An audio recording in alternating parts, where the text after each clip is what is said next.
Hello friends, welcome to NS Foods. ఈరోజు ఈ వీడియోలో 50 సంవత్సరాల చరిత్ర కలిగిన లింగేష్ టిఫిన్ సెంటర్ చట్నీ రెసిపీని ఈ వీడియోలో చూపిస్తానండి. ఈ టిఫిన్ సెంటర్లో చట్నీకి ఉన్న క్రేజ్ మామూలుగా ఉండదు. ఈ చట్నీ అంత కమ్మగా ఉంటుందండి. ఈ చట్నీలో ఒక స్పెషల్ పౌడర్ కలుపుతారండి, అందువల్ల ఈ చట్నీ అనేది అంత కమ్మగా ఉంటుంది. ముందుగా మీరు కనుక మా ఛానల్ ఫస్ట్ టైం చూస్తున్నట్లయితే మరిన్ని ఇలాంటి వీడియోల కోసం మా ఛానల్ సబ్స్క్రైబ్ చేసుకొని ఈ ఛానల్ ఒకసారి లైక్ చేయండి, మమ్మల్ని సపోర్ట్ చేయండి. ఈ వీడియో ఎలా చేయాలో చూద్దాం రండి. ముందుగా దీనికోసం ప్యాన్లో 1 కప్పు పల్లీలను తీసుకోవాలి.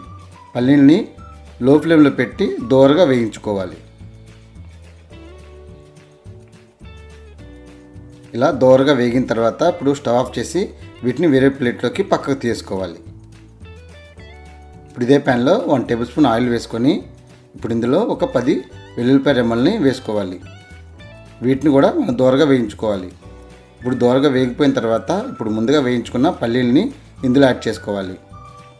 ఇలా యాడ్ చేసుకున్న తర్వాత ఒకసారి మొత్తం బాగా కలుపుకొని ఇప్పుడు స్టవ్ అనేది ఆఫ్ చేసుకోవాలి.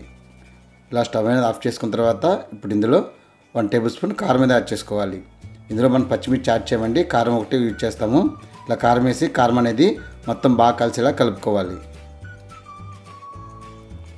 మొత్తం బాగా కలుపుకున్న తర్వాత ఇప్పుడు ఇందులో చింతపండు రసాన్ని యాడ్ చేసుకోవాలి. ముందుగా నానబెట్టుకున్న చింతపండు రసాన్ని ఒక 2 టేబుల్ స్పూన్ యాడ్ చేసుకోవాలి. యాడ్ చేసుకున్న తర్వాత వీటిని కూడా మొత్తం బాగా కలిసేలా కలుపుకోవాలి. మొత్తం కలుపుకున్న తర్వాత కొంచెం చల్లారిన తర్వాత దీన్ని మిక్సీ జార్లో వేసుకోవాలి.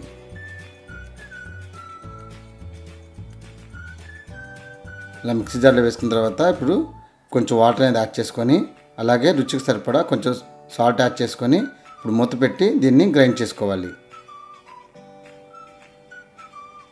ఈ విధంగా గ్రైండ్ చేసుకొని చూసారు కదా, కన్సిస్టెన్సీ అనేది మనకి ఈ విధంగా ఉండాలి. ఈ విధంగా ఉంటే సరిపోతుంది. ఇప్పుడు దీన్ని ఒక బౌల్లోకి పక్కకు ట్రాన్స్ఫర్ చేసుకోవాలి.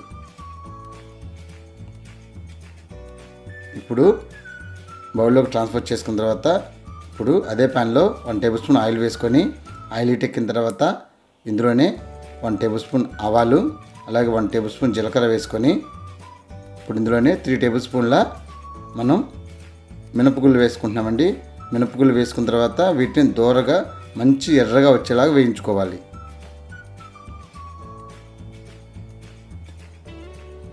ఇలా దోరగా వేగినాయి అనుకున్న తర్వాత ఇప్పుడు ఇందులో కొంచెం కరివేపాకు అదేవిధంగా ఇంగుని యాడ్ చేసుకుంటున్నాండి. ఇంగుని అనేది అస్సలు మిస్ చేయకండి, ఈ చట్నీకి టేస్ట్ అనేది ఇందులోనే ఉంటుంది.